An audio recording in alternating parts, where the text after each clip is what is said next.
Yeah.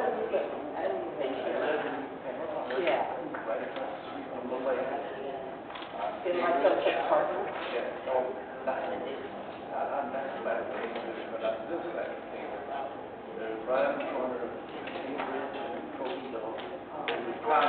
Okay. Yeah, and I tried to buy another window probably right there, but it's on the like parking strip across the lane. Yeah. You started around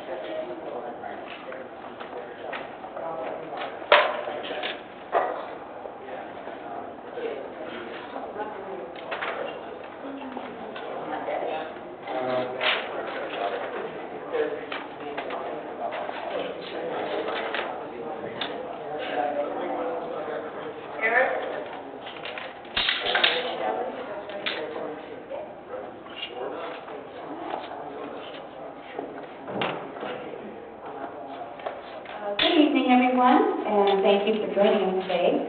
We are at our regular board meeting scheduled for Wednesday, July 17th, 2019. We are starting our meeting at 6:30. Call to order, that is, and roll call, please. Director Scobie? Here. Director Carlson? Director Morrison? Sorry, here, Kelly. Director Wooten? Here. Director Easton? Here.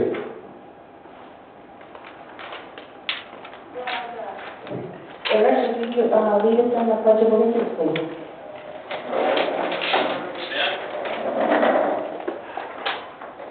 I pledge allegiance to the flag of the United States of America and to the republic for which it stands, one nation, under God, indivisible, with liberty and justice for all.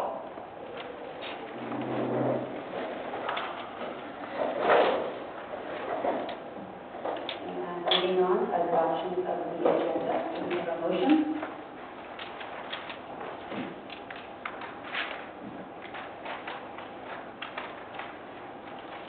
I'll move to approve the agenda for the regular board meeting Wednesday, July 17th, 2019. And a second? I'll second it. Thank you. All in favor? Aye. Aye. That's 4-0. For recognition and presentation. Jill? I am pleased to introduce Rafael Martinez, who is the Director of Transportation for El Dorado County. Brian Mullen, who is the Deputy Director for Maintenance, is also here in our audience. And I think Rafael, I know that district staff and county staff have really been trying to build a greater relationship between the two organizations, and Rafael intends to kind of talk about what things are happening county-wide as far as transportation, but then also talk a little bit about things in our community as well. Turn it over to you. Jill, thank you very much. Oh, good. This is working. Thank you all very much for allowing me to give you a presentation today. As Jill said, my name is Rafael Martinez. I'm the Director of Transportation for El Dorado County. And over there in the back is Brian Mullins. He's the Deputy Director of Maintenance and Operations for El Dorado County. So today we are going to be talking to you a little bit about what El Dorado County does in terms of the services and the infrastructure that we provide maintenance for. But also we want to talk to you a little bit more also about some of the hurdles that the county is facing moving forward in providing some of the services that we have been providing in the past. The reason why we're having this conversation is because approximately 10 months ago, as all of you, or 8 months ago, as all of you may know, there was a catastrophic fire in the Paradise area in Butte County.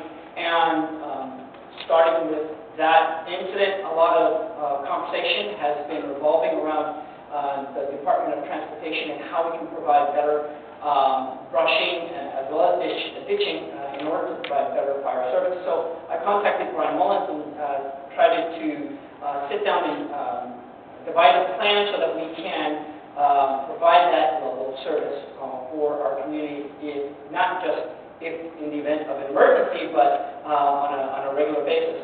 The more I started having a conversation with him, the more and diving into our current resources, we started seeing some deficits that was uneasy. And so then I started having a conversation with the CEO's office as well as the board of supervisors to see how we can best address them. And I'm going to get to that in just a second. So first and foremost, let me explain to you what the department actually does. The Department of Transportation does for your county. As you can see here, the Department of Transportation takes care of everything from traffic engineering to the environmental up in Tahoe for the county, and everything in between, from the capital improvement, land development, bridge maintenance, drainage, surveying, you name it. Today, I am going to be talking to you primarily about particular aspects of maintenance, which have to do with traffic engineering, bridge maintenance, drainage, pavement management, road maintenance, and some of the Tahoe maintenance as well. All that maintenance that I was just referring to equates to these numbers, as you can see here. We maintain over 100 box culverts, over 76 bridges. We have 37 linear feet of guardrail. All in all, this all equates to approximately over 78,000 either linear feet or pieces of infrastructure equipment that DOT has to maintain on a daily, monthly, yearly basis. You would think that for all that equipment, we would have over 100 people to maintain all of that, but unfortunately we don't. Currently, we only have 63 employees that maintain all of that infrastructure, like I said, on a daily, monthly, and yearly basis. Today, I am going to focus a little bit mainly on roads, of which we maintain 1,082 miles of which. So, the funding that we maintain that infrastructure with, as you can see here, is called the Road Fund. That money comes from your original gas tax, but it also comes from the new SB1 gas tax. For those of you who haven't heard, there is a new gas tax that has been implemented in the state of California as of last November. Well, actually it was implemented prior, but it was reaffirmed by the voters in last November's election, and that picked up the original gas tax approximately an additional 8 cents per gallon. And so we also received TriFund, which is a stipend from the local tribe here in Shingle Springs that contributes to any of the impacts that has to our roadway maintenance. We also receive money from the federal government, from the general fund, on a case-by-case basis, depending on if we have emergencies or if we are deficient, and then the utilities. All in all, this equates to approximately $29 million that we basically maintain all that infrastructure that I mentioned earlier. We maintain all of that on a yearly basis with $29 million. So, as I mentioned earlier, the number of miles that we maintain is 1,082. That's centerline miles. That equates to 2,800 lane miles. So every roadway has 2 lanes. So some roadways actually have 3 lanes. Some have 4 or even 5 lanes. Some of our more busier arterials. So all in all, that equates to $1.8 billion worth of infrastructure, just roadway infrastructure that we have to maintain on a yearly basis. Of that $29 million budget, 9.4 of it goes to the roadway repairs, so filling up the potholes and road rehabilitation. That's similar to the road rehab that we did up here in Cameron Park. What community did we do that in, Ryan, last year? Cameron Estates, Cameron Estates, that's right. All of that is basically done with $9.4 million. So essentially a third of our budget goes to roadway rehabilitation. Now, unfortunately, you can't see the number very well. This is the original gas tax. As I said, there's the original gas tax and then there's a new SB1 gas tax. Well, the original gas tax that we've been receiving, back in 2010, we received $8 million. As of last year, we received 6.8. This is the reason why the state of California decided to implement the SB1 gas tax. It's because Caltrans had been witnessing and materializing more cost to their infrastructure. And so then the portion that had been going to the counties had been going down so that Caltrans can maintain more of the state highway, as well as gas tax revenues had been falling short due to the efficiency of vehicles. So cars have become more fuel efficient, as well as the inception of the electric vehicle and the hybrids. Those have significantly reduced the number of funding sources or amounts that the state of California distributed throughout the entire state for all the municipalities. That's why they incorporated the gas tax that we have today. Now, this is a graph that shows how much El Dorado County was receiving as of 20 years ago, or should I say approximately 30 years ago, in the 90s, the 2000s, the 2010, and as of last year. Back in the 1990s, this portion right here, you can see, this is the gas tax that we receive every year. This blue portion is federal money that we receive from the Fed. The reason why we used to receive so much money from the Fed back in as of the 80s, 70s, 80s, and 90s, that was specifically attributed to the timber logging tax. El Dorado County, in fact, many years ago, many decades ago, used to have a huge lumber and timber industry, and so then the federal government compensated the county for that impact that it had on our roadways. So we, at one point, we were receiving up to $10 million from the federal government. But back in the 90s, we were receiving almost $4 million. And we actually used to receive money from the state of California from the general fund. So the actual general fund, not the gas tax, that's this portion, but we actually would receive money from the general fund. Well, because the state of California has decided it wants to utilize its general fund money for other aspects, which, you know, I have no political affiliation with, having to do with either homeless or social programs. The state of California said, hey, you know what, agencies and Caltrans, why don't you just do with the gas tax that we allocate for you every year, and we're going to start reducing this general fund contribution. Also, because of the fact that our timber industry has been going down throughout the years, the federal money that we've been receiving has drastically fallen as well. So as you can see, as of the 2010s, we started seeing a deficiency because our construction costs have been going up drastically over especially this past decade. So approximately 5 years ago, we were going to actually propose something to the Board of Supervisors to try and deal with this deficiency, but SB1 was coming on board. We didn't want to fight it. This was a state program, so we were hoping, crossing our fingers, that the state of California would do right by the county and get us the funding that we needed. Unfortunately, as you can see here, that estimate has fallen short. We are projecting that we are going to have anywhere between a $2 million and a $4 million shortfall due to the lack of funding coming from the state of California as well as from the federal government. So back 5 years ago, when we started witnessing this deficiency, we started prioritizing our funding, making sure that we are working and maintaining those infrastructures that can cause the most safety damage, being bridges, guardrails, box culverts.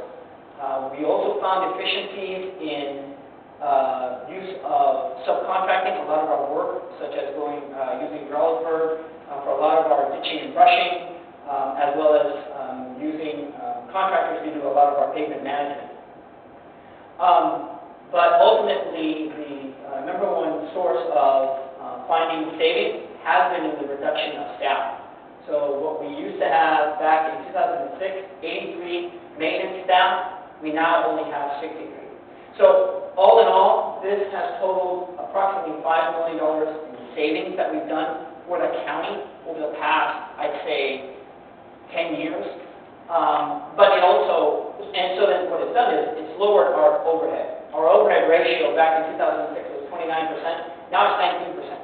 So from a fiscal standpoint, we look really great on the books to our Board of Supervisors and to our financial officer, but our efficiency and our effectiveness ratio has gone way down. Case in point, when we had these the lower elevation snow levels this past winter season, we had over 500 trees that had gone down in the Camino Palo Pines area, and we were able to have the mass deployment of 83 maintenance staff to go out there and take down the trees as well as to plow the roads. We had to wait till all the trees were removed out of the roadway and then come back, get new equipment, and then plow the roads.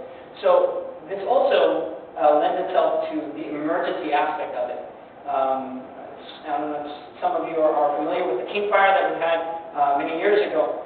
We had full deployment of our entire maintenance staff out to making sure that we were supporting emergency personnel to make sure that the roads were being cleared and that we have a proper signage and emergency plan in effect. If that was to happen today, we don't know how effective our plan and our staff would be able to respond to such an emergency. Furthermore, we don't have the staff or the funding to provide the brushing and clearing that would be beneficial for us to provide the proper fire breaks throughout the county if in the event we wanted to contain a wildfire. So ultimately, all in all, the SB1 was supposed to provide us that additional funding for us to get back to a level of service that we used to be able to provide back in the 1990s. And unfortunately, I'm sorry, these numbers are small. This right here is the current snapshot from the SB1 maintenance road rehabilitation account that the state of California provides every year. This is the same spreadsheet that the state of California provided us back in 2016. The SB1 was initiated in 2017, but they started coming out with estimates back in 2016. Well, as you can see here, ultimately, we were hoping to get approximately $9 million in 2021-22 fiscal year. Now, they are showing us that we are in 21-22, we are only going to be receiving $5.7 million. So, like I said, that's a deficiency of approximately $3.5 million that we have in terms of a shortfall.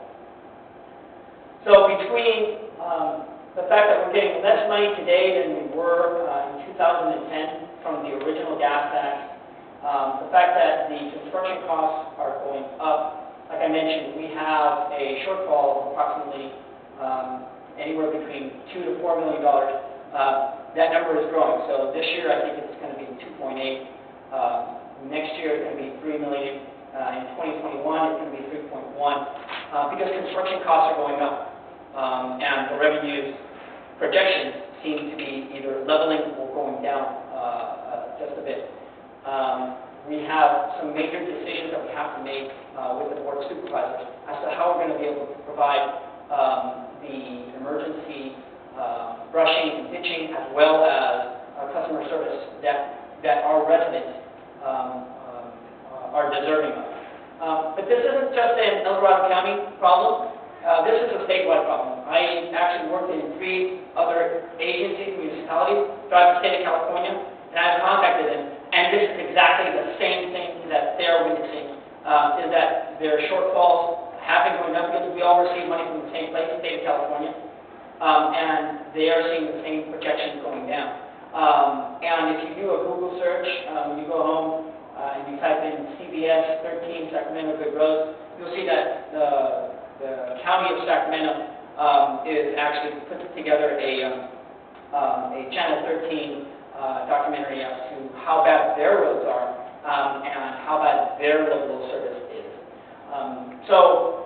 We have a lot of decisions that we're going to have to make with the Board of Supervisors because, as you can see here, and I apologize for all the charts and the graphs. The reason I'm showing so many charts and graphs is I want to be as transparent and open with the public as possible, and I can get into more details if you like, but I'm trying to be as quick and short so that the board there can get back to their daily business. But I want you to see all the numbers that I'm seeing and that my fiscal officer is showing me. And as you can see here, we have right now we have a surplus of 1-point-something million. We have a surplus next year of a little over $4 million, and that's because we're getting reimbursements from FEMA due to the emergency floodwaters we had in 2016. But shortly thereafter, you see that the numbers are going down. And like I said, we have a $3.1 million deficiency. So if we were to stay status quo, we would have a $10 million deficiency in about, or that is deficit. We would be in the negative $10 million in 5 years.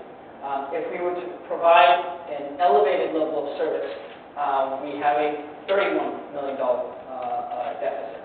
So, as I said, I've been discussing this with the Board of Supervisors in terms of we need to start enacting some kind of program now, and what can we do to try and get out from behind the 8 ball. They told me, come back to us with your solutions, and these are the alternatives that we presented to them. Some additional adjustments to the Department of Transportation, such as an increased reduction in the number of staff, reduction of services, pushing out the deferred maintenance. That is, basically you hold off, case in point, an example, if you hold off doing an oil change because you say, I don't have the money to do an oil change right now, but the longer you hold off on doing that oil change, that means down the road, your engine's probably going to give you a failure. So we could push out some more deferred maintenance. We did look into further consulting out some of our services as well. But then areas that we can maybe increase revenue, we looked into doing a loan, such as bonds, looking into grants, and there were a few grants, but they only brought in maybe at the most $100,000. So that wasn't as much as we would have liked. There was increased general fund contributions, and ultimately that is going to be the answer from the board. But if we do increase general fund contributions, that means something else in the county might have to sacrifice.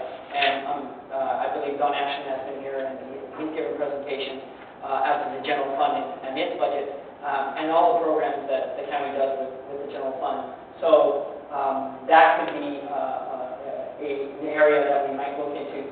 And then special assessment districts, such as zone of benefits, CSDs, CFDs, then essentially that is where a community gets together and says, okay, well, we're going to maintain the roadways for ourselves.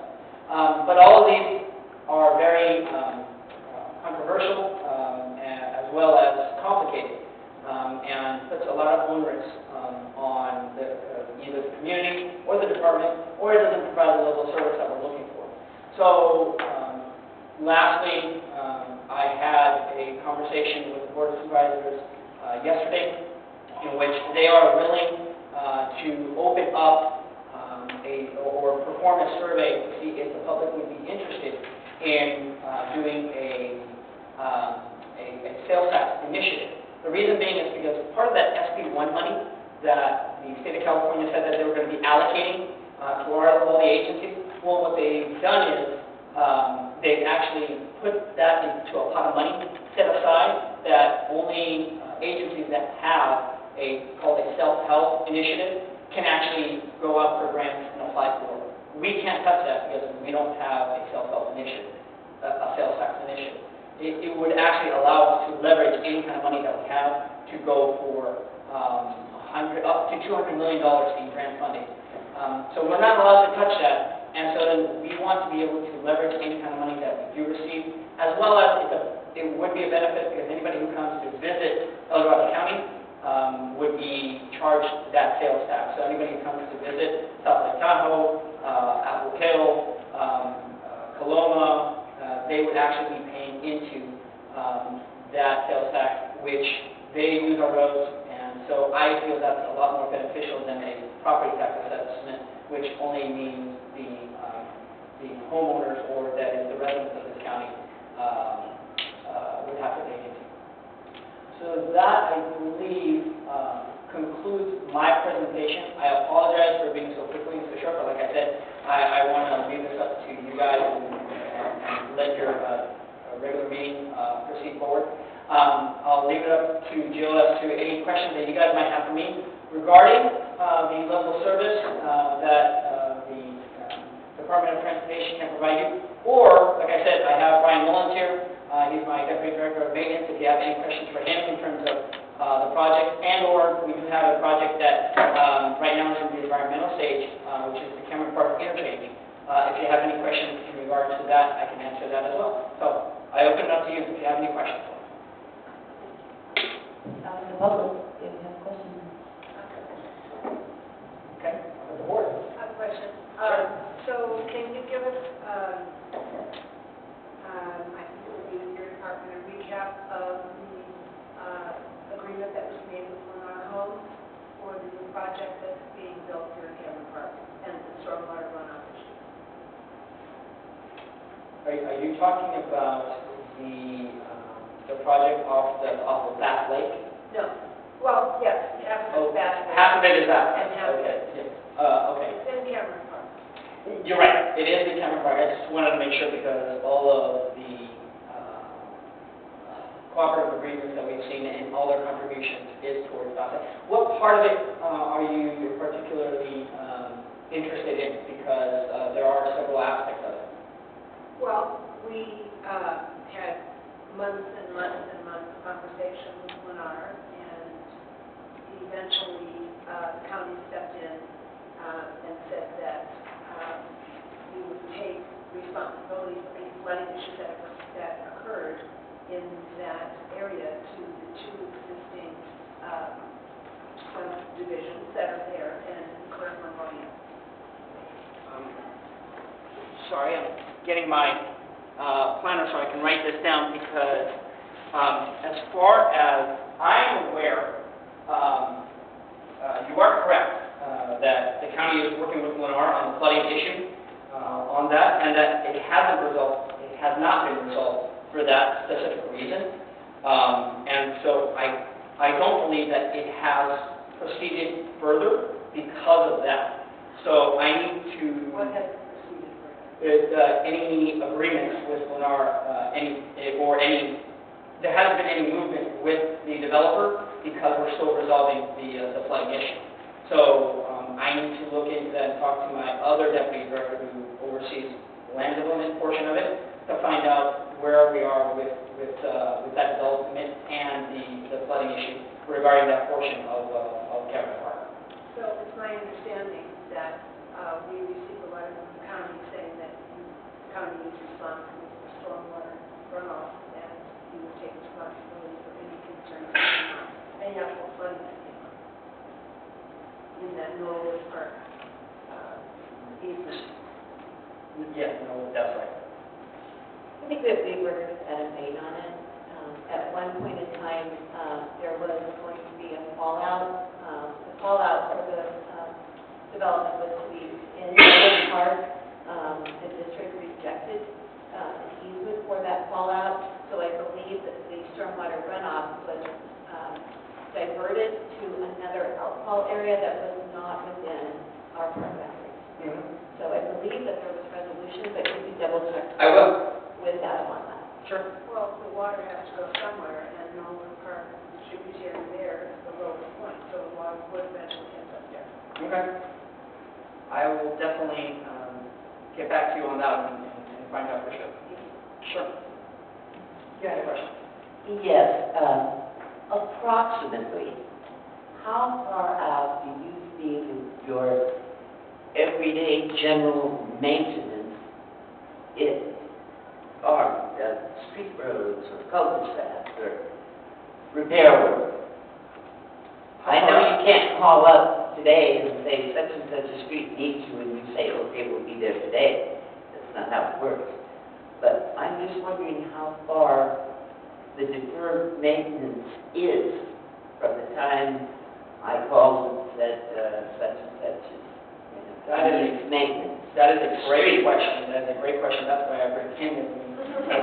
He answered that for me. So if you were to call in for a maintenance division and log a maintenance request, we're receiving approximately 15 to 1,800 maintenance requests a year. So what that's going to be, what is the priority? How important is that request? So it may be, I need my roads swept, or it may be up to when are you going to repave the street in my subdivision. So it's all, everything that we do is based on priority. What do we have to address first, along with, we're this time of the year, we're preparing for surface treatments throughout the county. So if you call in and you have a brushing complaint, it's really going to be based off of priority. Is that a site distance issue, a safety issue, or is it? So there's no specific. I will have someone look at it. One of my staff will look at that request within 5 working days, and then they'll get back to you. I haven't seen staff go out on different things within 5 working days, to be quite honest.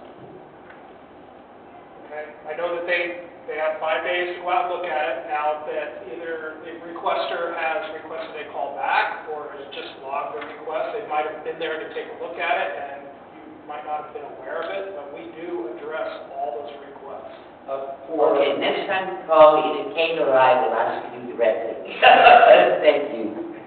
For safety reasons, we do have to respond to every phone call, every request, because it could be a safety issue. So we need to assess it ourselves and determine whether it is not something that is of urgent matter or can be delayed for a different project or grouped in with something else.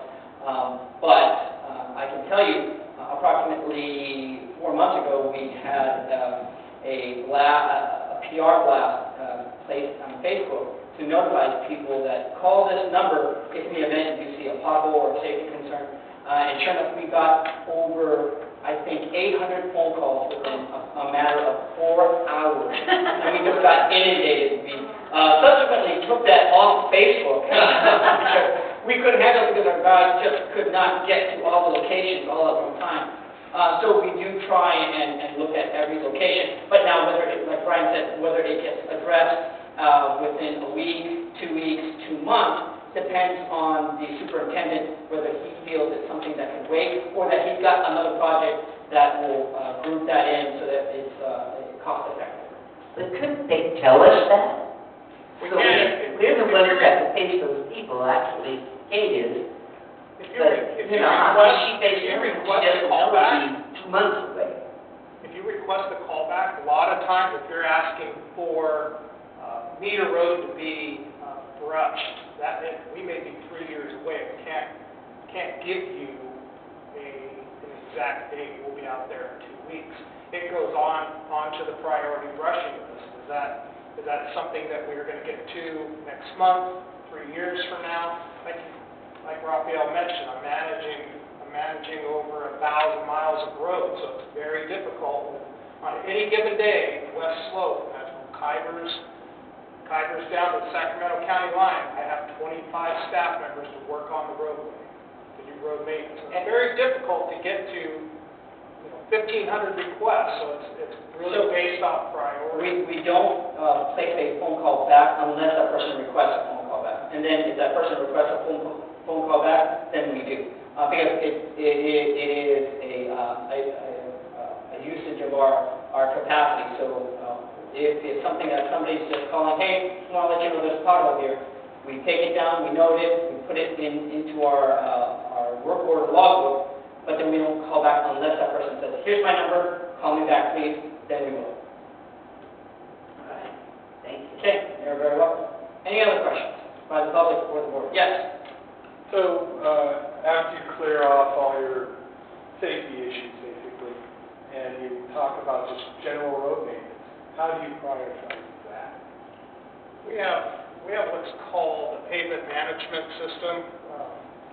Our roads, arterial, main roads are inspected every 2 years, subdivision every 4 years. It's put into a database, and then that's what it's given what's called a PCI, Pavement Condition Index rating. And then when we are looking at, we have to submit to the board and to the state a list of roads that we plan on using that money for, and we will use that pavement condition index to drive us of where we're going next. And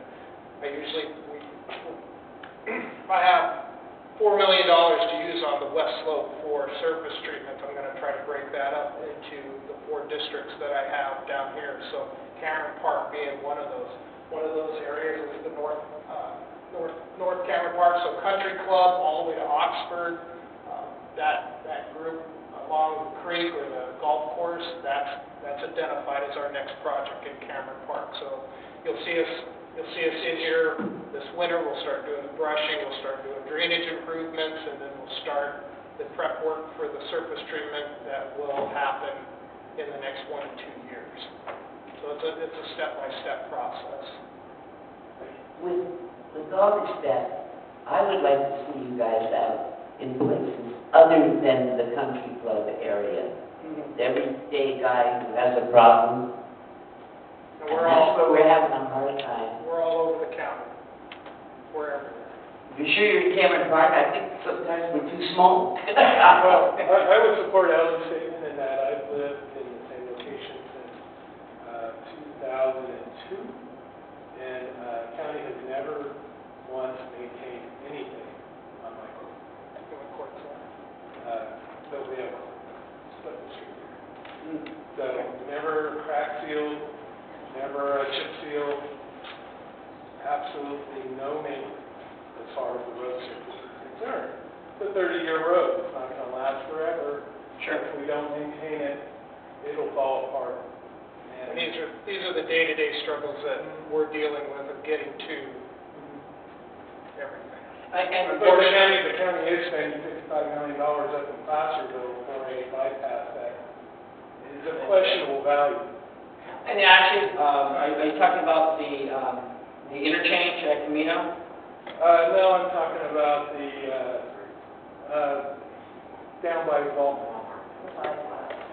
The bypass. Diamond Springs bypass. They Oh, under construction I right see, that is true. And so a huge portion of that is paid through utilizing MCNFP. It's a community assessment on all the areas. It is also utilizing grant funding, but you're right. It is utilizing some of the tribe money that I had mentioned out there. It's not utilizing road fund, it's not utilizing general fund, but it is utilizing some of their grant funding. And that was addressed at the time, I believe 20 years ago, when the board made that decision for that bypass, that was a priority for them.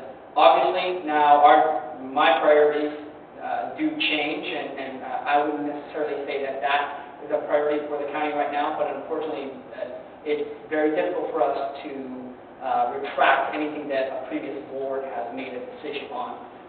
But we are working, as Brian said, as diligently as we can to make sure that we are going into every community to make sure that we are addressing their concerns. As to your community specifically, it's exactly the example I gave earlier. It's the oil change.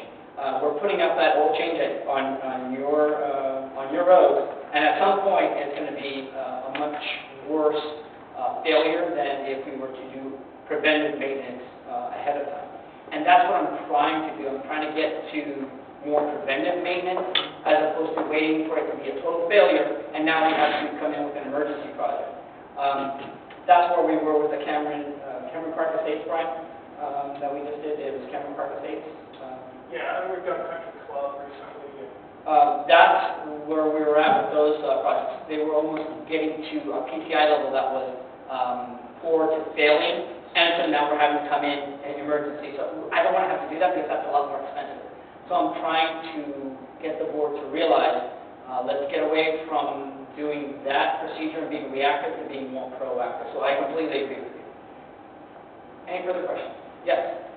One project I haven't seen updates on, and some of our boundaries that affects the constituency, is the Ponderosa South Shingle 50 interchange, part of which, that I heard in the discussion with the high school district for their solar installation, was an intention to widen the road, install sidewalks for the students and for the traffic for their content. Couldn't find any recent updates on that. Do you have any information? Yes. Because we would really like to see that. Yes, as a matter of fact, there are two pieces of information that just came across for that. The first is we just got a grant, the county did, from the state of California. It's a safety grant for pedestrians and bicyclists. We are going to be installing a sidewalk all the way from the interchange along the east side all the way up to Ponderosa High School. And we're going to be widening the road, so we're going to be able to provide bike lanes as well. And then, on top of that, we are just putting the final finishing touches on the environmental report for the Ponderosa interchange, which will widen that intersection and provide better circulation across the interchange. As many of you know, probably travel through there, during the morning when school is coming in and during the afternoon when the school is laying out, it's an absolute gridlock parking lot. And so with the completion of the environmental impact report, we can then go out for grants. Like I mentioned earlier, the types of grants that we would be able to pursue, we're not allowed to for big interchanges anymore because the state of California says you have to be a self-help. So we're hoping that we can, through the TRIBE funding, similar to that same corridor that you had just mentioned, we're looking to appropriate funding from the TRIBE portion of our funding mechanisms to that interchange. So that's going to be a decision that we're going to be bringing to the board here within the next year to fund that interchange project with that funding, which similarly it would be the same decision as, I'm sure in 20 years from now, someone's going to probably be questioning why I'm spending money on Ponderosa interchange, but nonetheless, that's the way it goes. I believe right now that is a priority, especially for this community, and for me because I use that interchange all the time. I live in South Shingle, so to me it would be a huge benefit. So. It's a priority list. Yes, it is on mine. Okay, one last question. You put up there under funding sources, special districts, and you gave one example of having them take over roads and so forth. Are there any other avenues that you're looking at? Would you be looking at some sort of tax increase directly on our district or something like that? As of right now, no, the board has decided that they don't want to go that route. Currently, with new development, such as the Lennar development and or the Parker developments that are ongoing in El Dorado Hills, we place them in a community facilities district where they actually have to pay for their own roadway infrastructure and maintain it. So then that was the thought with existing communities. The problem is that's so complicated, and not to mention the public didn't buy into that. That's not something that a current resident is paying into. So for them to be assessed an additional property tax increase for that type of maintenance would not be fair to the fact that it could be different for different regions as well as the amount of public that utilizes that road.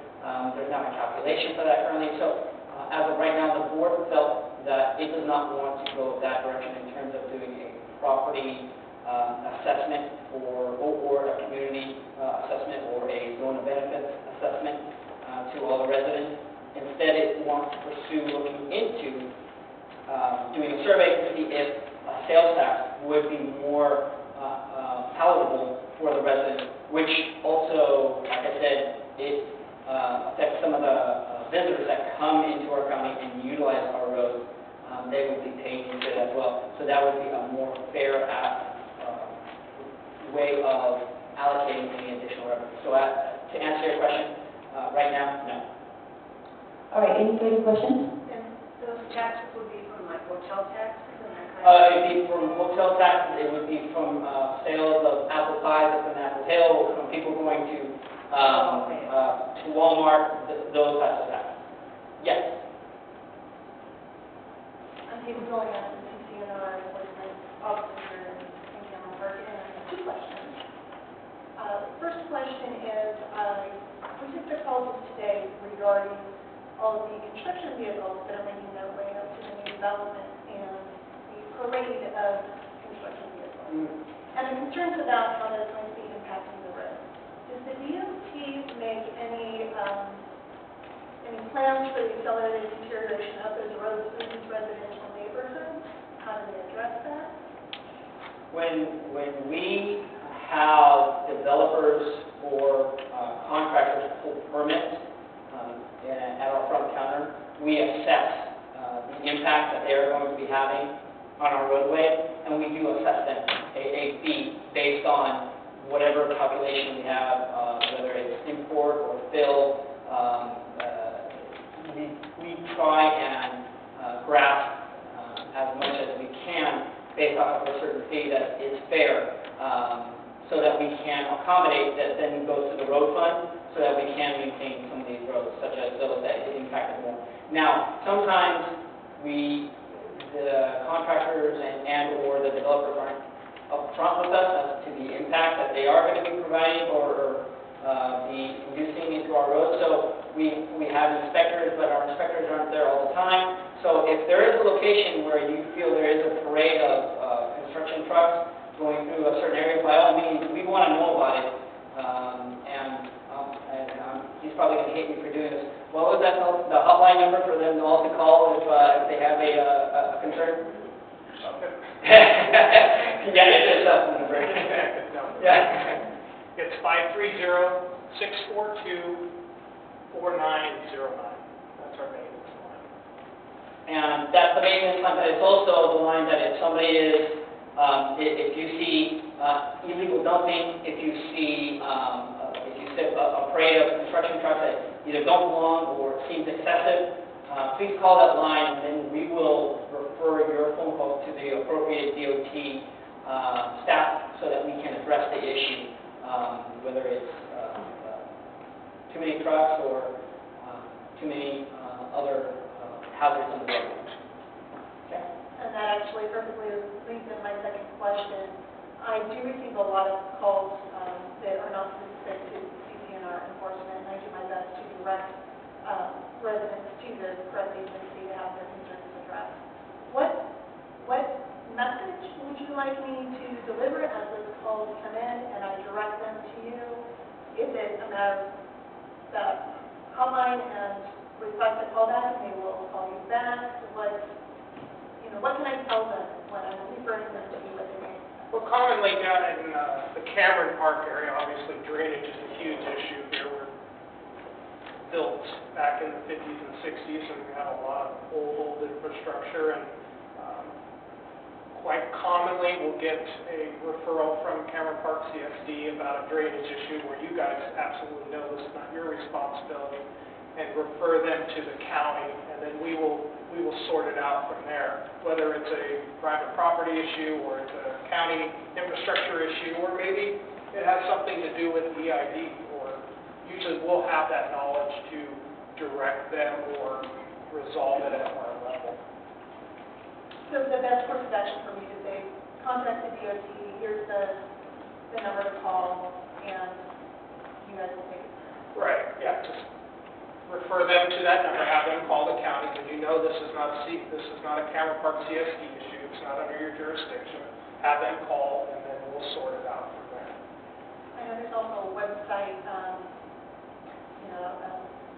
a complaint form, as it were, on the website. Is that another tool that is? We don't have an online, we do not have an online complaint form. We do have a website of road.maintenance. That's basic email.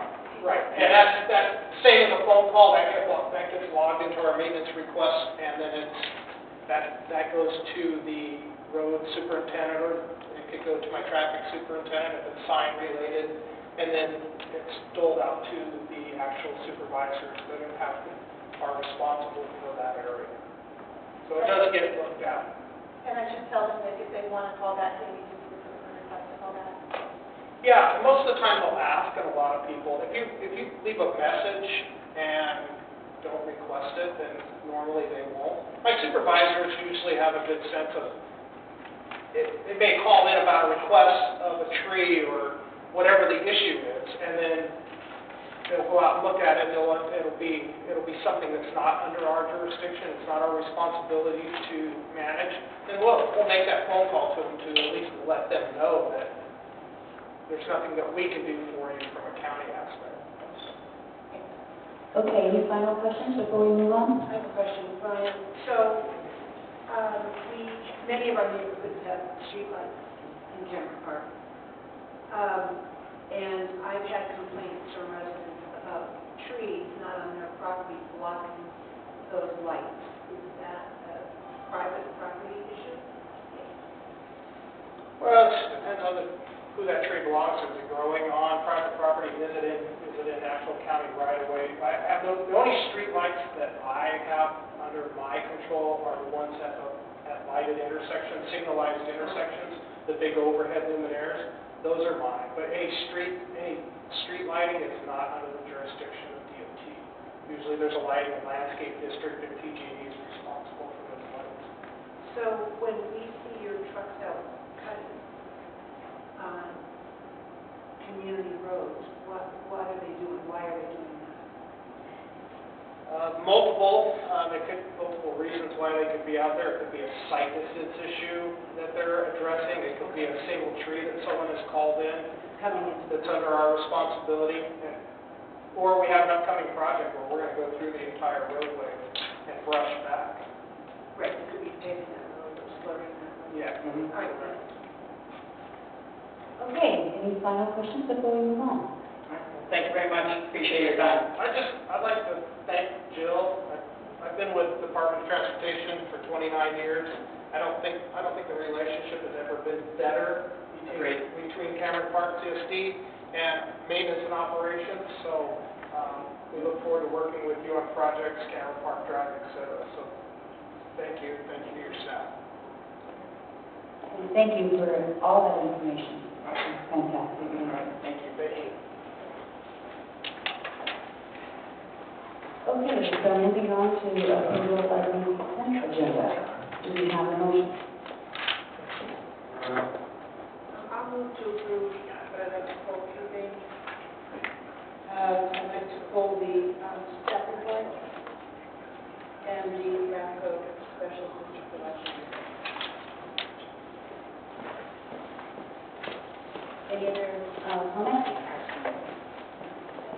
We're approving 4, 5, 6, 7. I'm sorry, Ellen, what did you say? We're approving 4, 5, 6, 7, but not 8. Well, and 9. Yes, so we're approving the consent agenda, pulling items 8 and 10. Do we have a motion? Or is that was your motion? Do we have a second? I'll second. Okay, all in favor? Aye.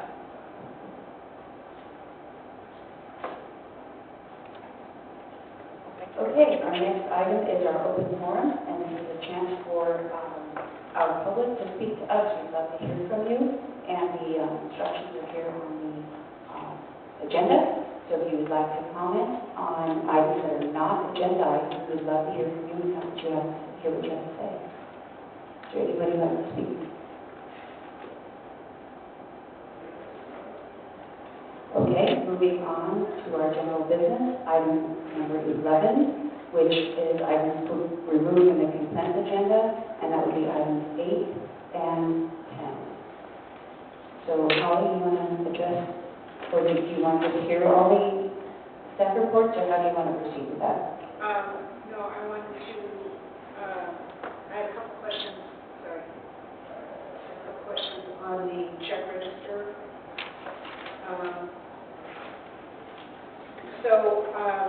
Part of this is I'm wondering about some of the expenses for Summer Spectacular, and just kind of bring them to mind so that we can be thinking about this project and whether we're going to go forward with it, and just taking a look at some of the costs. I just have some questions on some of the costs. Yeah, let me start. Let me see if I can.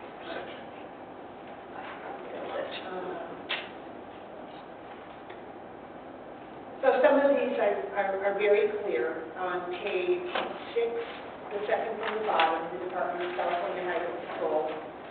We pay for security, 21,260. So that's, to me, that's very straightforward. My questions, I guess, are on the entertainment. On page 8, second from the bottom, here is Coverdale.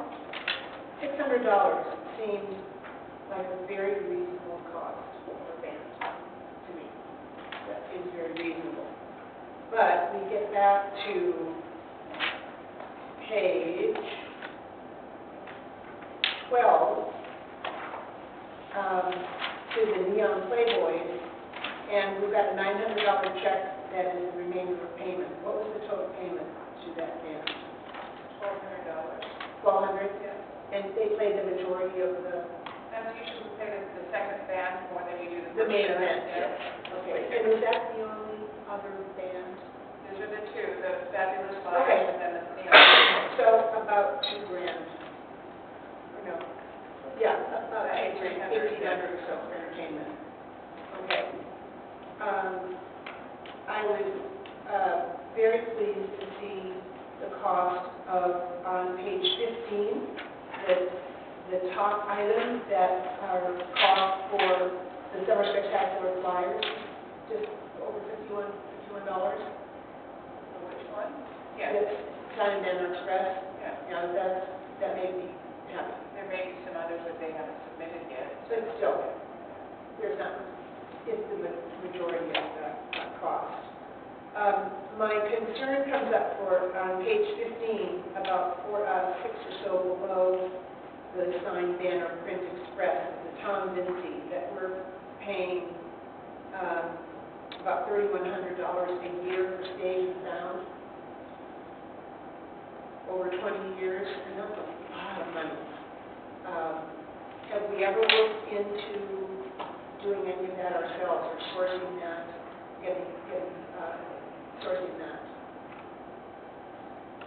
I know it's like I've never looked into it. I don't think we have the manpower nor the resources to provide what he provides you with a stage and a very good sound system and wonderful lights. So for us to take that on, I really don't think it would be something that we're capable of doing. So have we priced that out recently, or he's the one in the community? We've used him for quite some time. We can price it out and see. Yeah. Okay. I know that's a big part of the event, so I just wanted, I'm just wondering.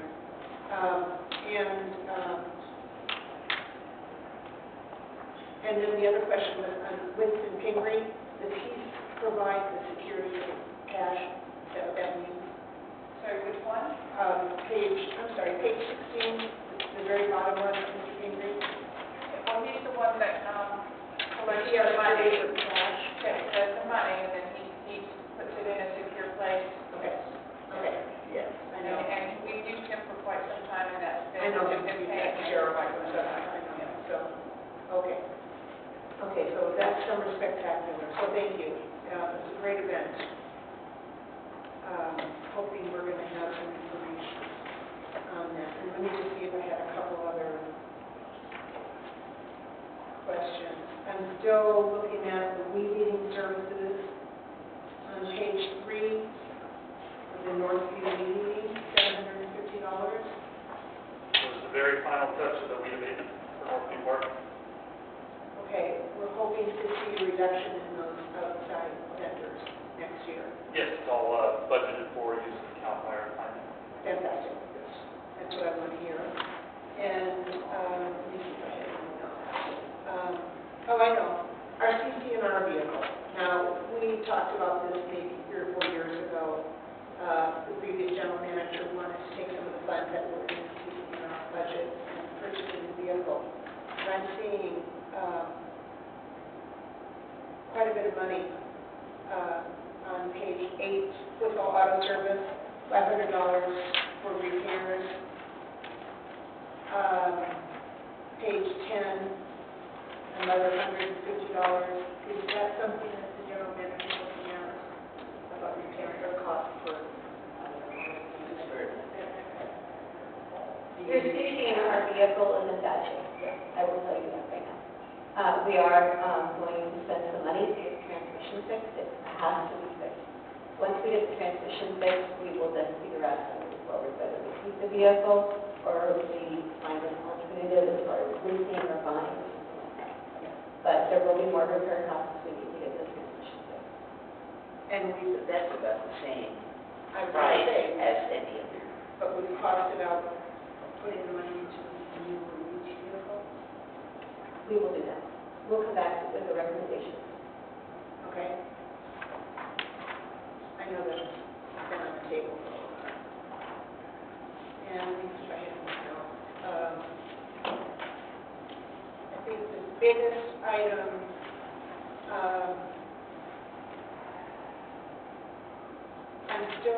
I'm still concerned about the cost of propane. I see another bill for $1,350 on May 21st, and then just over a week later, another $1,000. That's basically for heating the pool. Right?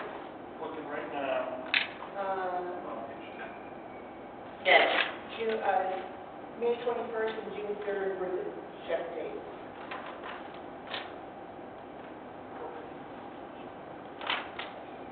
Yes, I believe so, yeah. They're both for the propane for the pool. So we're spending almost $1,000, well, what, around $900 a week? That's what So it's. I have asked Mike to take a look at our operational cost for the pool again. We took a look at that last year. We were uncertain how effective the solar panels were going to be. The solar panels are up and running this summer. And so Mike said that at the end of July, he will take a look at the first 2 months and see what those propane costs are. And then we will go through a process. We will look at our fees, charges to our swim teams and our pool entries and all of that. So we're circling back to that again. Okay, great. That's great. I know we talked about this, I bring it up almost every year. Very expensive Very expensive. for anything. So, and I know we lowered the temperature of the pool for little kids, so we do need to look at our fees and what we're charging for our vendors. We do have the propane here to shut off right now, so. And solar, and all of that, so hopefully it's all put together. And then my last question is on the last page, page 16, the utility charges. Is $6,180 a typical monthly fee, or is this the end of our fees for the 2 audits that are finally complete?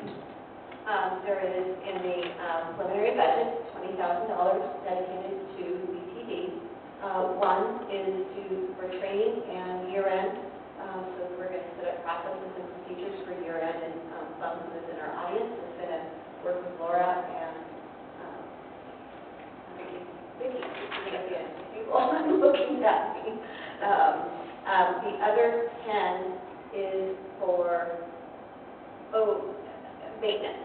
So we've done a lot of investments in our finance office. We want to make sure that it continues to operate smoothly and that BTD continues to be engaged. The other 10 is just the maintenance. The 20,000 is what is approved in the preliminary budget. In fiscal year 2021, that 10 is going to fall out for the year-end close. but the other 10 will remain just as an insurance policy to continue our finance office. It has gone for years, Yes. and we've been paying $6,000 a month.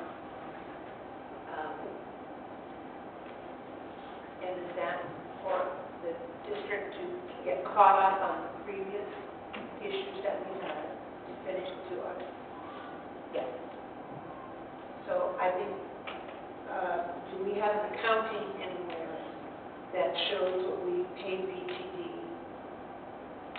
since January of 2017?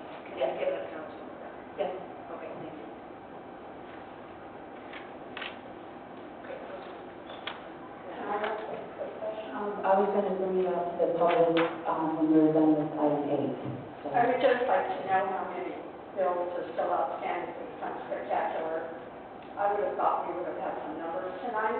You all had to know what your charges were going to be when you ordered up the services.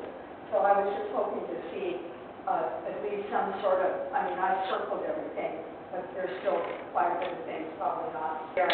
I suggest you come to, will that be coming through the Parks and Rec Committee, or will that be going through budget? It's budget, so staff is working on that reconciliation right now. In fact, I just received revenue on my desk today from the Cameron Park Foundation. So not everything has come in yet. I expect to have that reconciliation in August. Okay. Okay, so the Vicki is nodding slowly. Yes. That was my question on Parks and Recreation. I mean, we know how many pre-sales we had, we know what we sold at the gate, and we know how many vendors there were. Do we have any preliminary numbers? So for those of us that work and cannot make it to the Park and Rec on time, I would appreciate that report being in the agenda online. Okay? Thank you. So, And Barbara, just to note that if we hand out anything at a meeting that is not on the agenda, we always go through a process where we update the agenda so those handouts are always available. Okay, do you have any other comments on item 8? And we can, I did. I wanted to ask Ms. Grassley about the ag spraying at the lake. What did you get an update on that? The spraying of the weeds there. Yes, staff sprayed out the lake last Tuesday, so 8 days ago, and the lake looks great. So, I should take a look. I saw it, so spectacular. yeah, we were kind of impressed on how fast that stuff works, so the lake's nice and clean, and we just had to wait until it stopped spilling over the spillway. Right. Like it's a long spray, but And where does that leave us with our relationship with the tribe and their cutting the reeds? Do Great. all those go, or, yeah, they were out there today cutting tulips off the dam. so we're just killing the tribe in the lake? Yeah, we're just killing algae on the water, we're not killing anything on the shoreline that they can use. Okay, that's great. I know you would wait to get that done. And then, I wanted to talk about the 2019 LAFCO. So I have for the last 4 years been the alternate, and what's been my good fortune is that the representative who was the regular LAFCO commissioner had a health issue. So for the most part, for the last 4 years, I have been sitting in the seat and being the regular commissioner. So I'm thrilled to have the title as the regular commissioner, and I'm very excited about that. So thank you for your votes. okay, board, any other questions or items on the pulled items off the consent agenda?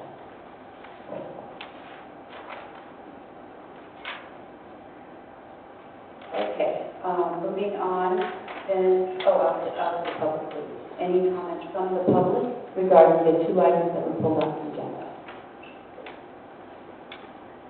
Okay, moving on to item 12. Oh, we need to have a vote to approve items 8 and 10 that were pulled off the agenda. I'll move to approve. Okay. It's done on the consent agenda. Consent agenda, thank you. Okay, Holly and Ellie, and all in favor? Aye. Aye.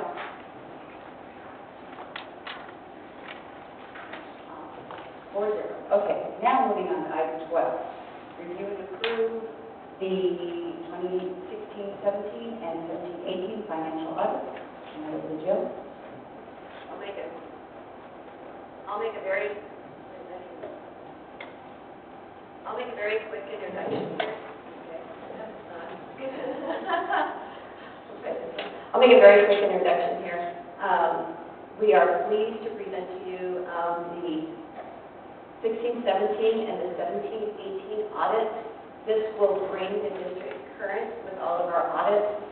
We are rolling right into reconciling 18-19 as well, so that we have a process that will always keep us current. So this is a great day for staff and finance office. Michael O'Connor from RJ Riccardi is here. He will walk you through both the management report and the financial documents and cite different pages to look at. And Nikki will bring up those pages on the overhead to the audience so they don't have to be done with the paper. So we'll walk you through the audit. And then also I just wanted to acknowledge Fung from BTD is in our audience, and she's here to support the presentation tonight as well. And it's a great thanks to her that we're at this place as well. With that, I'll turn it over.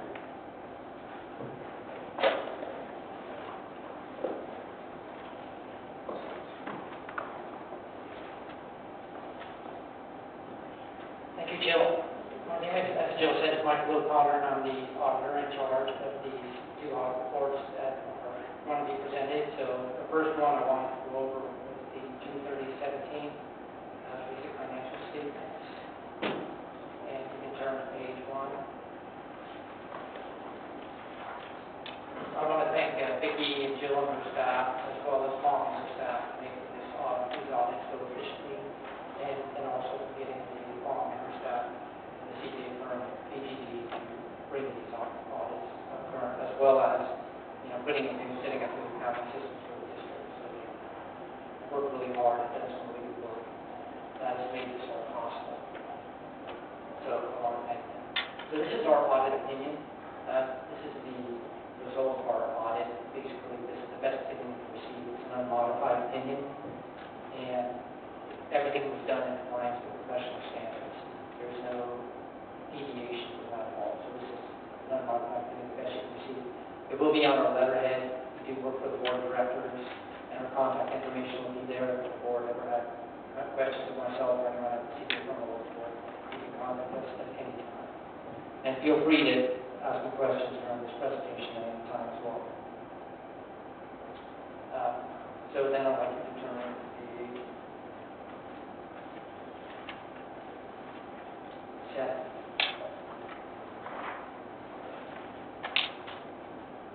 We'll go up. There we go, that's right. So this is your statement of net position. This is as of June 30, 17. It's almost 2 years ago. At this point, it's a snapshot at that point in time. If you look at the last line on this page, you have over $17 million, almost $18 million in net position. Those are your assets less the liabilities. So you're in a strong financial position. You have over $5 million in unrestricted net position, and you have $12 million invested in capital assets. And then we can turn to the next page. This is your statement of activities. Both these two statements are on a full accrual basis, as if you were a for-profit corporation. I just wanted to point out at the bottom, this is the result of your revenue and expenditure summary for the year ending June 30, 17. So fourth line from the bottom, or fifth line from the bottom, you have actually a loss of over $1 million for this year where expenditures exceeded revenue. And that's all I wanted to point out. You go to the next one. This is your balance sheet. This is on what's called a modified accrual basis. It's almost like a cash basis. So it gives you an idea of how much you have in each of these funds. For your general fund, you're sitting there at your fund balance, total fund balance. Second line from the bottom, you have $3.8 million sitting in that fund at June 30, 2017. And then you can just go across for the other funds. Total on governmental funds over on the right, you have almost $8 million city in those funds at June 30th.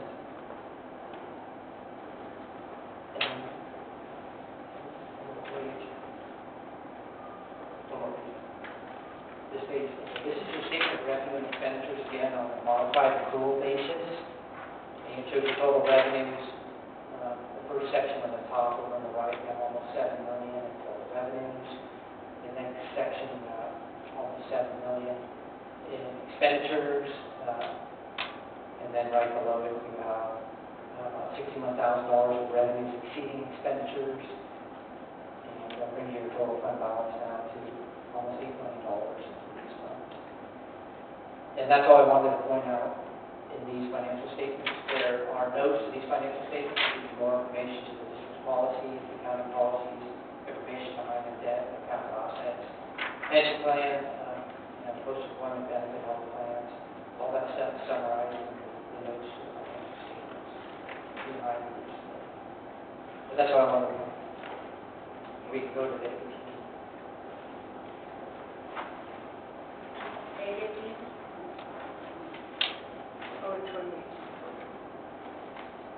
which is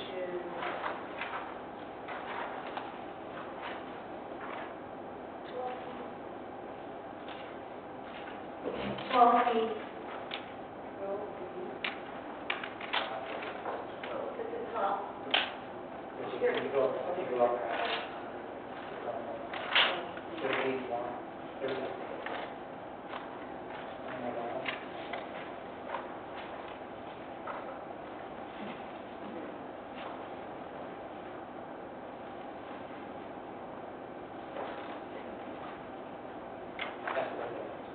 And what is it? Okay. What are we going to look at? 12 feet. Right. So where's 12 feet?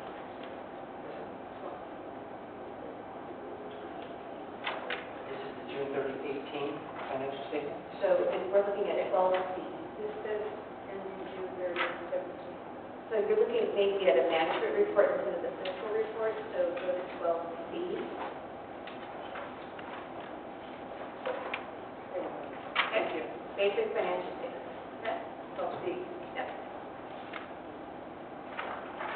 So these are the June 30, 18 financial statements of the next year.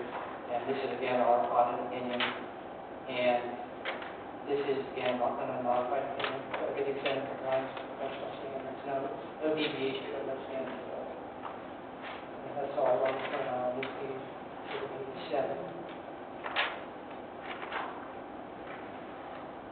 On page 7 is the statement of net position, again, on a full accrual basis, if you were a for-profit company. You have the bottom line, you have $15 million of net position, that's your assets slash your liabilities.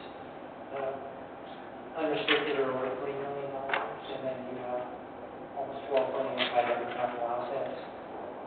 Under total liabilities, I wanted to point out a couple lines. You have what's called net pension liability, which is $1,900,000 approximately. And then that is for the liability for underfunded pension plan with CalPERS. The next line up, you have other post-employment benefits. This is a new liability that was put on the statements this year. You have $2,810,000 approximately liability of underfunded liability for post-employment health benefits for all your employees. And I just wanted to point those two out. So that almost $3 million liability hit the books this year, and that's taking a jump out of the net position. In previous years, it was on And would you explain why we had to add that this year? What's that? Would you explain why we need to add that this year? The reason that I was addition is there's a government accounting standards board, has a standard ASB 75 that requires this for all government agencies nationwide to start reporting these kind of financial statements. First, they did the net pension liability a few years ago, and then now they've come around to getting the other post-employment benefits. So this has affected all government agencies. I will say that Cameron Park is in a better position than a lot of government agencies. As far as what it is. Can't hear you. I can't hear you. Can't hear you. Okay, sorry. Cameron Park is in a better position than a lot of government agencies as far as weathering these liabilities. So a lot of our clients have taken a bigger hit to their net position. In some cases, they have negative net positions, for, particularly for fire districts. I have a water district that has a negative net position because of these liabilities. So Cameron Park is in better shape than a lot of agencies in the state. Can you also just talk about how these are estimates? Right, so these are determined by actuaries or, and in some cases, I know Bethany trying to daily calculate these on spreadsheet tools that you can use as well. So the district didn't have to hire an actuary this year, but they're estimated calculations. So nobody knows that there's no amortization schedule for these liabilities as there is for the bonds that the district has outstanding, where you have those refunding bonds, almost $7 million, 609.46.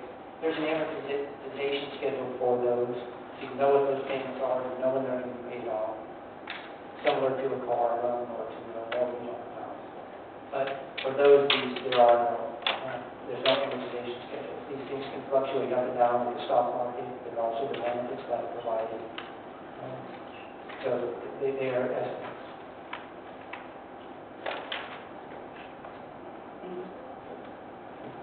This is your statement of activities, again, on a full accrual basis. Third line from the bottom is a $2 million priority adjustment related to the other post-employment health benefits. That is getting the beginning balance on the accounting records. Again, that was required by GASB 75 as a county standard. Just above that, we have a change in position where the district spent $300,000, approximately more than they received in revenues. Not only did these liabilities get put on the book for other post-employment benefits, but of course their CalPERS is amortizing their net pension liability costs, and those have been going up every year as well. And they have to do with this excess of expenditures over revenue. Yeah, we need you to speak a little more into the microphone. Okay, sure. Thank you. Thank you. But I was just giving an explanation. I was just giving an explanation for the excess of expenditures over revenues, but they have a lot to do with the increasing costs for CalPERS as well as the CalPERS pension as well as the other post-employment benefit costs. We would probably will again. Probably will to explain that negative $2.2 million there, our prior period adjustment. I don't think that full explanation made it down to the center of the table. Right. So could you reiterate that? Yeah, so the prior period adjustment is related to the GASB 75 of the post-employment benefits, and it is the beginning balance of the year that we getting that on the books. From the beginning, it would be the July 1st, 17, start of the year. That's the balance we put that there. And then the addition of the liability is recorded in the expenses.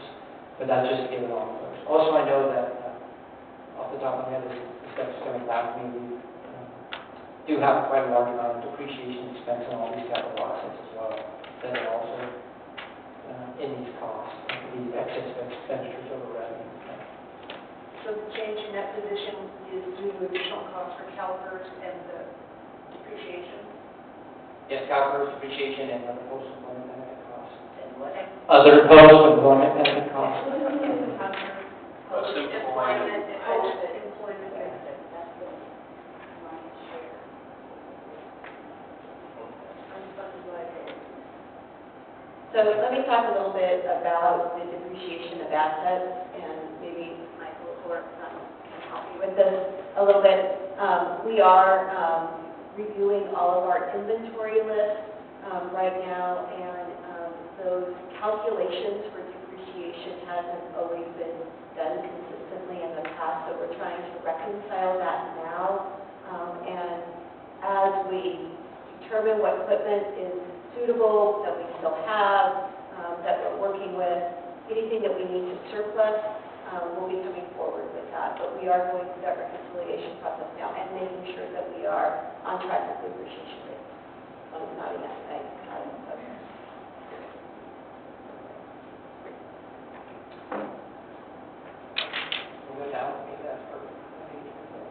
So this is your balance sheet as of June 30, 18. This is on the modified accrual basis. It's almost a cash basis. And this, again, gives you an idea of how much money is in each of the funds. Some people like to know how much money is in this pot or that pot. So in your general fund, if you look at the second line from the bottom, you have approximately $7 million sitting in your general fund. You have the fire development fund with $1.3 million, and then across you have a debt service fund, which is used to service the debt on the refunding bonds. And then you have non-major government funds. You have almost $2.5 million in there. At the end of this report, there's a breakdown of each of those funds that make that up. This is a total of all these smaller funds. A lot of them have to do with your maintenance districts, some other fire funds as well, but they're listed at the end of this report. And then you have almost $8 million if you look at the right total fund balances for governmental funds.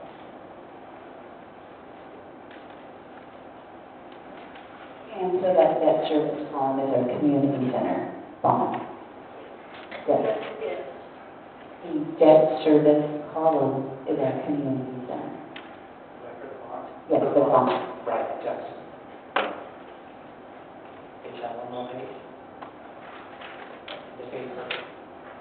So this is your statement of revenues, expenditures, and changes in fund balance. Again, this is on the modified accrual basis, almost cash basis. And if we go from the third line from the bottom of the revenues, in general fund, you have expenditures exceeding revenues, just over $100,000 loss there. You fire development, you have $42,000 of revenues exceeding expenditures. Debt service, you have a $13,000 loss there. And then your other governmental funds, you have $99,000 approximately excess of revenue over expenditures. What is, under the fire department, what is the, under revenues, charges for services, 22,780? The fire marshal. Off the top of my head, I do not have this one. Fire marshal, I think it's fire. The fees that are charged by the fire department is fire marshal. Thanks, Sean. And that's all I wanted to point out on this report.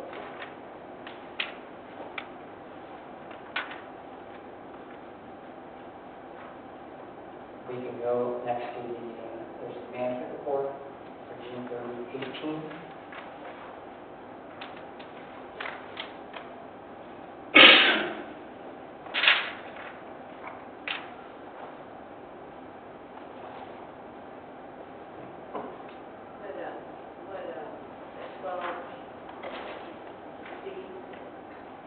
That's it for, 12B, everybody.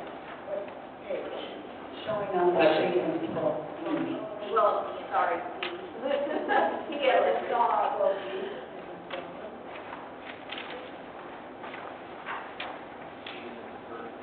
Is a bird.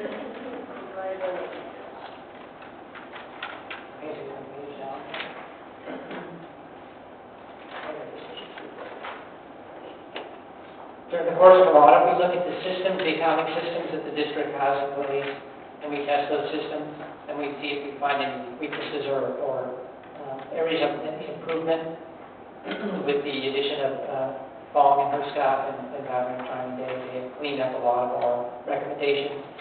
We have no current year observations or areas that need improvement that we saw in looking at the systems. All the other areas from the prior year, all the issues have been resolved. The only one that we mentioned is it's a very small thing, is considering using buying security cameras in areas where your cash receipts are being processed. But that is the only issue that we ask the district to consider. But again, it's a very small issue. And in this report, we would only address immaterial issues. If anything was major, it would hit your audit opinion. But you have none of those issues. This is just for house cleaning issues, immaterial issues we would note here. To if there was any issues that could be resolved quickly and then get them in the bud so they don't grow. But that's what this report is about. But that's all I wanted to point out this report. There is one also for June 30, 17, but this covers both of those years because we're dealing with the prior year and the current year. So I thought it'd be easier just to go over just this report. But that's all I wanted to point out. Board, do you have any questions for him? So, I guess my main questions are regarding any concerns you discussed at the beginning of your report. Were there any concerns, because we're going so far back in our audit, that the board should be aware of? There would be, it's the only thing in this report here. Please use the microphone. What's that? Please use your microphone. You can't. Sorry, Too soft spoken. Well, I wear a hearing aid too, so it sounds loud. So sorry about that, I apologize. But any issues would be addressed in this report, and anything in these reports we just discuss with the district before it gets here, and make sure that everything is resolved, and everybody has a good understanding of any issues, but there are no other issues than are in this report. You can understand we're going back so many years for audits that were not completed in previous management. So I think that's what we just want to be very clear that you didn't find any. That's correct. Any inconsistencies. That's correct. And the recommendations on page 4 of 12D and 5 of 12D are recommendations for current staff and management to go forward with, such as making sure we have video and everyone has a cash and that kind of security. Right, so that's the only one that I recommend, but the district has to consider that in their operations, whether or not it's feasible for them to do that or not. It may not be feasible, but just the cost of getting so expensive, and just probably be something to consider. Well, that's the good news then. Because you didn't find inconsistencies. We were obviously very worried about that. That's true, yes. Any further questions from the board? Okay. Questions from the public? We'd like to hear Thank you. if you have any questions. Okay, well, thank you very much for your presentation. And I guess we need to approve our audit. Would be our next step here. Do we have a motion to approve our 2016-17 and 2017-18 financial audit? A motion to approve the 2016-17 and 2017-18 audits as presented. Okay. All in favor? Aye. 4-0. Thank you very much. Thank you. Well, Thanks, Michael. Thanks, Bob. okay, we're Thanks, Vicki. Okay, moving on to item 13, public hearing, approved resolution.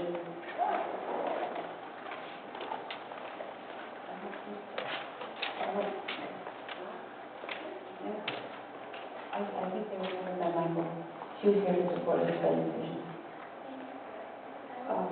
Okay, public hearing, approved resolution 2019-16, approving engineer's report for landscaping and lighting district, confirming diagram and assessment, and directing auditor of El Dorado County to continue and to collect assessments for the fiscal year. And I'll hand it over to Jill.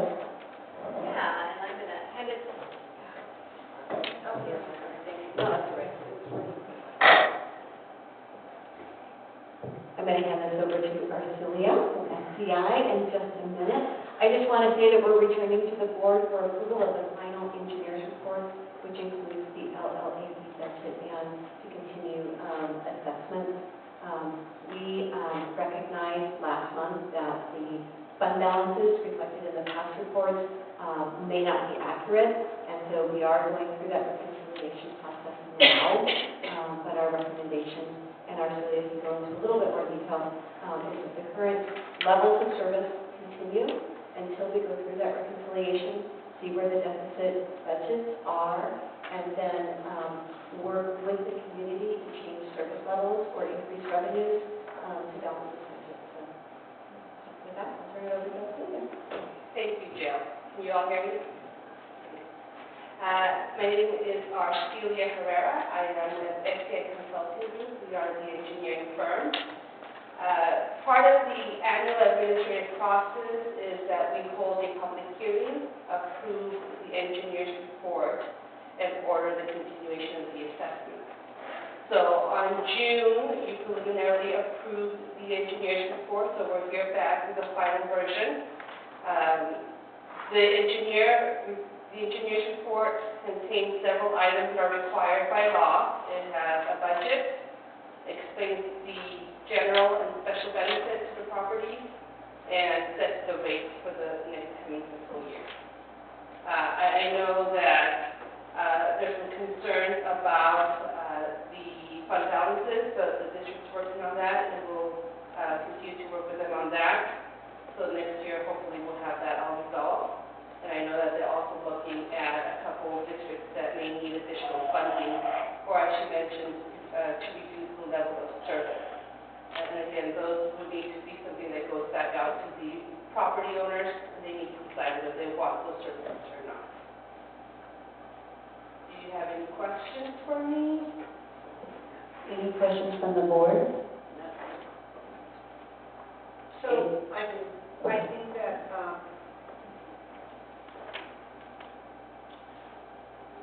I'd like to have a statement from you, Arcelia, regarding what exactly the role SCI plays in the auditing of these numbers, or doesn't play in the auditing of the numbers that are presented to you from the district.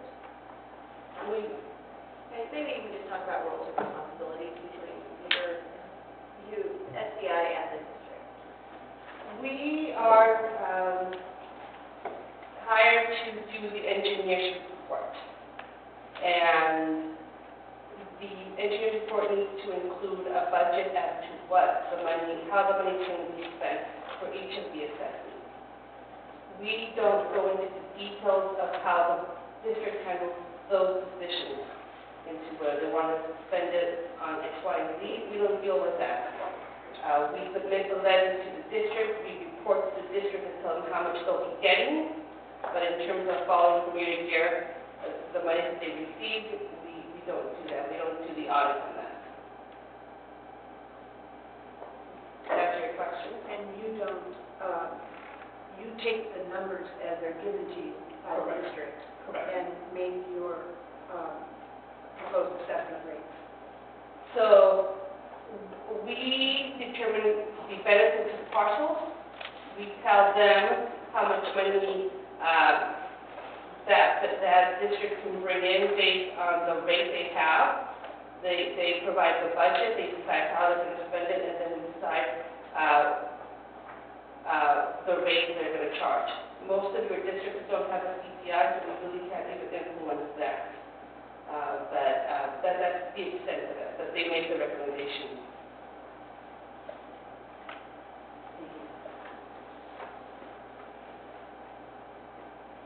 Any further questions from the board?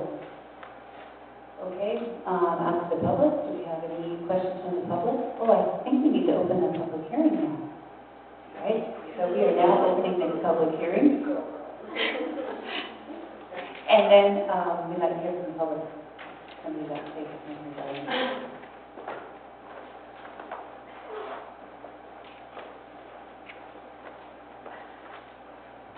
So I guess I'm a bit baffled over the fund balances. What is it that the district doesn't know about the fund balances? We don't know if the actuals have actually been assessed to the fund balance, nor do we know whether the claims from the county are up to date. What do you mean the claims from the, you mean money being transferred over the years? Yes. Well, you know, here we go again, Barbara Rogers County Park. that I think know a bit more about what's going on in this arena than our people that work here on our board.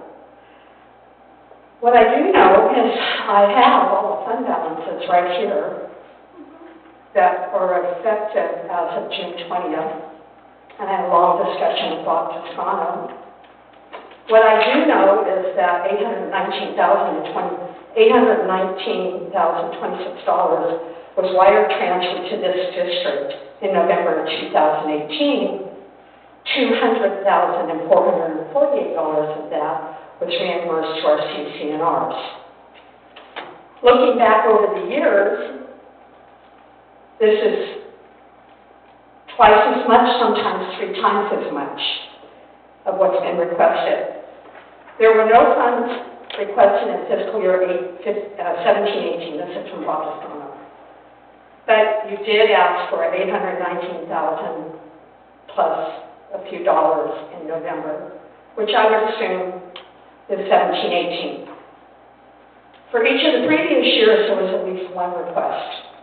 June 17 was for $284,101. 15-16 was $353,364. And in 14-15, it was